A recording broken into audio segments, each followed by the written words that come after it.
modal sama orang tua saya ini buat kembangin usaha.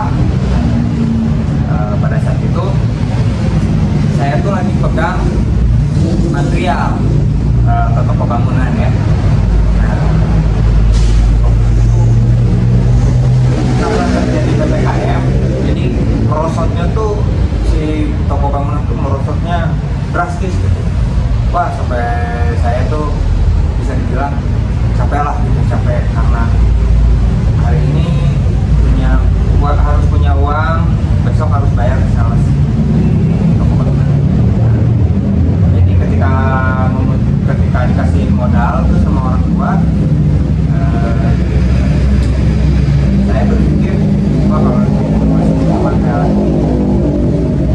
bakalan hancur nih, soalnya ini tahun kelima saya pegang material tuh waktu itu ya.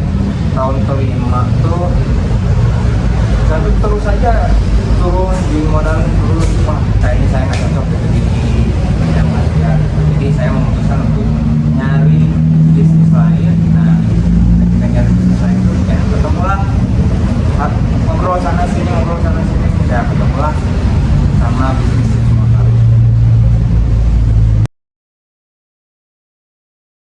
Nah, untuk memutuskan cara motor itu, wah pertimbangan dan percobaannya tuh sangat panjang, gitu ya. Saya ngobrol ke sana ke sini, saya belajar ke tempat cuci konvensional, saya belajar ke tempat cuci touchless, gitu. Ada di Bandung, ada tempat cuci bahkan dia mengeluarkan sampo touchless produksi dia sendiri. Itu mungkin touchless pertama ya, yang touchless lokal pertama yang saya tahu, dan itu ada di Bandung. Namanya tuh dulu Seka Motoclean. Nah, dari banyak itu saya ngobrol sana sini dan saya melakukan percobaan cuci manual, cuci touchless. Memang secara detail kalau operatornya bagus, kalau operatornya detail, yang itu mau di manual mau di touchless itu bakalan bagus. Cuman saya pengennya lebih efisien waktu, lebih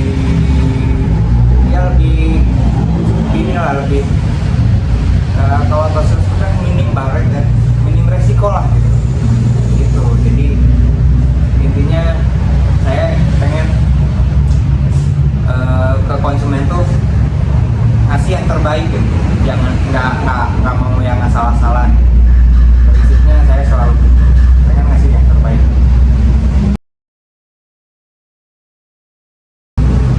Keuntungan dari cuci dengan metode touchless itu, keuntungannya, kelebihannya mungkin ya, kelebihannya dia lebih cepat dalam sistem pengerjaan, lebih cepat karena prosesnya kita kan cuma foaming sampo. Setelah foaming sampo nunggu samponya bekerja, lalu menurunkan kotorannya, lalu kita bilas dengan high pressure. Nah, keuntungan yang kedua tuh ini baret tuh karena menggunakan karena tidak disentuh sama sekali ketika proses pencucian. Jadi dia dingin baret dari kan proses penggosokan tuh ada, kita tidak pernah tahu gitu. Kita tidak pernah tahu apakah spon, biasanya kan kalau di tempat cuci konvensional tuh kalau nggak pakai spon, pakai sarung tangan yang metode baru, kita nggak pernah tahu apakah ketika pertama dibilas itu memang sudah bersih, debu-debunya bisa debu-debu, pasti bisa kotoran apapun lah, apa apakah itu tidak menempel di ini, di spotnya, di sarung tangan providernya gitu. Nah, kalau kita jelas itu memang tidak menggunakan metode seperti itu disentuh, jadi minim banget lah baret. Dan kalau ya balik lagi ke yang tadi ya, kalau operatornya di dalam tuh itu bersihnya bisa ke dalam-dalam, bisa ke dalam-dalam tuh kita bisa menjangkau ya, tidak bisa terjangkau sama tangan. Kalau kekurangan touch untuk konsumen hampir tidak ada, karena rata-rata keunggulan yang bisa. Kalau untuk pengusaha, saya kan sering tuh review ya. Sekalian aja kalau untuk pengusaha itu kekurangannya touchless itu karena menggunakan high pressure, part mesin itu sering banget dibuang. Dari pengalaman saya di Saudi gitu ya. Dari pertama saya menggunakan mesin home series itu cuman bertahan sekitar 2 bulan, karena mungkin home series itu kan cuma dipakai buat sehari-hari ya, di rumah sehari-hari. Kalau di rumah kan datang keluar pagi-pagi mau pergi kerja, cuci dulu mobil biar bersih, pulang kerja karena perjalanan kotor, datang ke rumah pengen bersih lagi mobilnya, dicuci lagi, mungkin seperti itu, atau bisa seminggu sekali nyucinya. Nah, saya menggunakan mesin yang seperti itu adalah kesalahan saya, pengalaman. Nah, ketika saya belum mendapatkan ilmunya gitu, ternyata seperti ini. Naik lagi ke yang industri series gitu ya. Industri series tuh ada juga ada juga si mesin yang industri series itu sudah aksial, tapi apa ya, saya juga belum pada saat itu saya belum memahami ini aksial tuh. Jadi karena dia gesekannya gitu, karena pistonnya itu kan 3 deretan.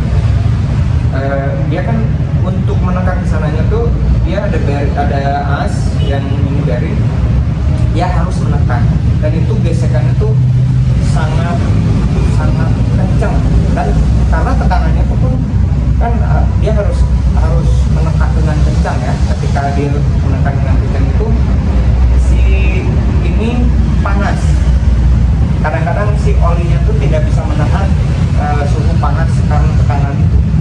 Bukan kayak kalau gearbox kan dia gesekannya gini ya, kalau gearbox. Nah, kalau dia mah itu kan gini, diputar gini. Kalau pengen menekan tuh diputar gini, siap itu. Lalu ini adalah mungkin ini mesin yang awet menurut saya ya. Saya sekarang menggunakan mesin dengan tipe triplex. Saya merakit sendiri karena perjalanan itu membawa saya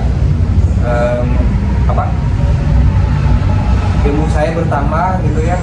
Oh, ternyata mesin ini gini, oh ternyata mesin ini gini, oh ternyata mesin ini gini. Nah, saya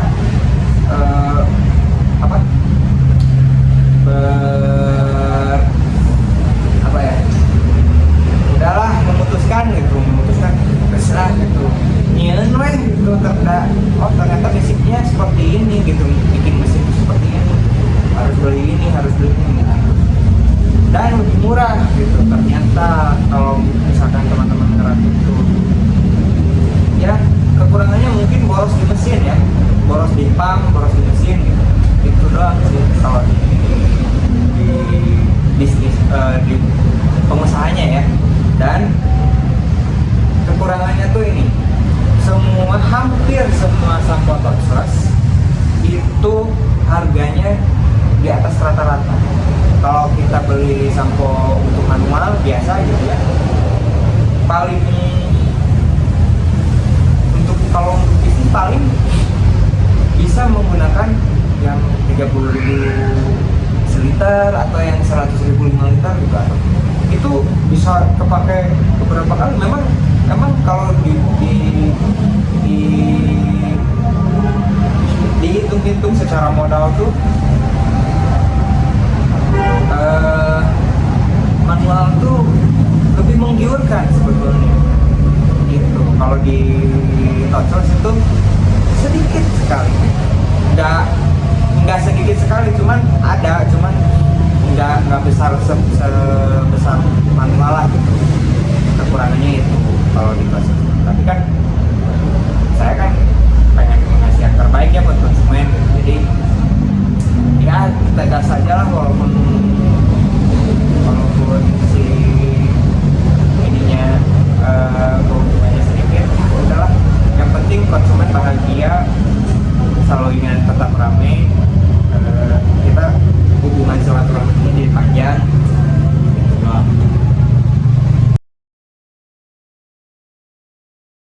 Itu sebetulnya pengembangan bisnis yang saya memang tidak sengaja dan memang tidak kepikiran ke arah yang sana. Tadinya saya pengen udah aja difokus di cuci motor gitu, tapi memang kita masih servisnya yang memang benar-benar premium.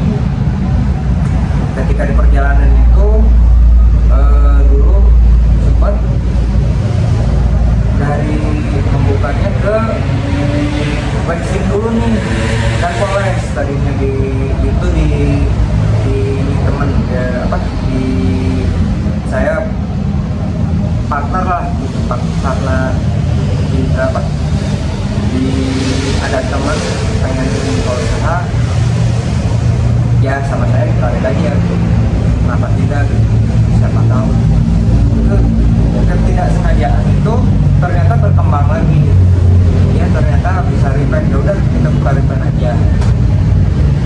Dari situ semuanya jadi berjalan seiringan karena ternyata bisnisnya simbiosis mutualisme. Kenapa disebut simbiosis mutualisme? Dari cuci motor aja ke repaint misalkan. Dari repaint itu ada beberapa motor yang ketika cover bodinya dibuka tuh dia pengen sekalian aja rangkanya ditempelin. Nah itu bisa nyambung. Karena kalau sama polis dengan repaint itu jelas berhubungan ya. Dan dengan cuci motor pun berhubungan. Kalau misalkan dengan repaint, ketika beres repaint tuh ada beberapa yang memang harus finishing gitu, dan finishingnya itu dengan polis. Nah kalau dengan cuci motor, polis dengan cuci motor ya. Polis dengan cuci motor tuh ada ketika kita pengen polis atau ngeberesin motor atau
mungkin itu yang kepikiran sama konsumen-konsumen yang lain. Jadi nggak seramai, justru malah nggak seramai hari-hari biasa gitu. Nah,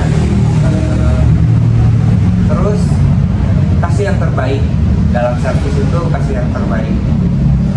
Jangan memikirkan tentang aduh modalnya akan tutup, jangan memikirkan itu, kasih aja servis yang terbaik. Nanti setelah minimal enggak sekali dua kali kedepannya konsumen datang lagi sama kita karena servis kita yang baik. Servis baik itu bukan dari, tidak selalu dari cuci motornya yang bersih. Nah, pengalaman saya tuh servis yang bagus itu justru malah dari kita ngobrol dengan konsumen. Ngobrolnya tentang apa ya? Kita bisa edukasi, konsol ini seperti ini, samponya ini, kita pakai mesin apa, mesin ini. Kita kasih tahu ke konsumennya keunggulan dari mesin dari apa, metode Deutschland itu seperti apa. Ya ngobrol-ngobrol tipis pun gitu, yang ngobrol-ngobrol apapun lah gitu, tentang bisa dari mana pulang kerja, bisa seperti itu. Yang penting konsumen kita bikin nyaman dulu nih, karena percuma juga kita nggak percuma sih sebetulnya, cuman jadi 50-50 ya. Cucinya bagus nih, tapi servis kita ke konsumennya, cara ngobrol, cara menghadapi konsumennya itu ada juga yang jutek ya. Maaf ya, ini mah ada juga pengusaha gitu yang bisnis ininya tuh wah ada QC, ada apapun lah gitu, tentang ya bagus lah gitu, di cuci motornya bagus, cuman itu akan kalah ketika si owner atau pegawai itu ke konsumen tuh jutek. Nah, jadi kita inilah kita didik konsumen, kita didik diri kita sendiri gimana menghadapi konsumennya, ya konsumennya tuh betah di sini. Bahkan saya mah ke konsumen suka bilang gitu, kalau mau kesini aja, nggak usah sambil nyuci, mau ngopi di sini, mau makan di sini, mau ketemu klien di sini bisa gitu. Apapun setelah orangnya ada di sini, apapun bisa terjadi. Entah karena lihat ini, wah di sini tuh bisa poles motor, oh saya pengen lah besok poles motor, kita janjian besok kayak gitu. Oh di sini bisa cuci motor juga, ini di sini bisa repair juga. Nah itulah apapun bisa terjadi kalau misalkan kita bikin konsumennya nyaman dulu, jangan bersih dulu, nyaman dulu gitu. Sebaiknya belajar itunya dulu nih. Kalau di bisnis apapun ya, kalau menurut saya itu di bisnis apapun itu berlaku gitu. Kalau mau servis HP gitu, atau mau apalah itu, bisnis apa itu berlaku. Kita men-treatment dulu konsumen gitu. Oke, sekian dulu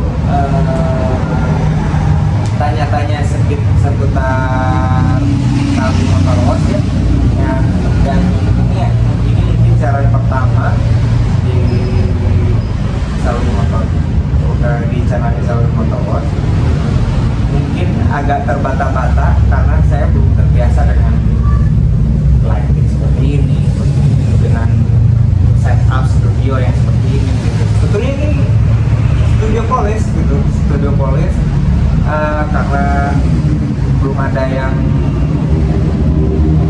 polis di hari ini, saya memakai buat kenapa enggak gitu, bikin podcastan gitu, iseng-iseng lah ya.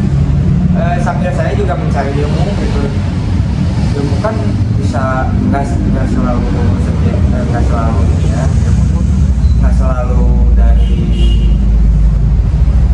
bidang motor ya, bisa ilmu tuh dari bisa kehidupan dari konsumen, bisa kehidupan dari teman-teman kita, bisa apapun. Kalau kita ngobrol itu bisa, ilmu tuh bisa masuk dalam bentuk apapun gitu. Jadi mungkin sekian dulu ininya apa, podcastannya, bukan podcast ini ya, siaran pertama di podcast di Selwi Motor Wash. Buat teman-teman, saya bingung dari judul buat podcast, bisa kasih tahu atau bisa kasih saran, bisa di kolom komentar ya, bisa kasih tahu ini nama podcastnya ini biar ini nyambung dengan ini. Jadi sekian dulu, jangan lupa like, comment, dan subscribe biar wajar lah, biar kita bisa sharing bareng terus ya. Oke, terima kasih. Assalamualaikum warahmatullahi wabarakatuh.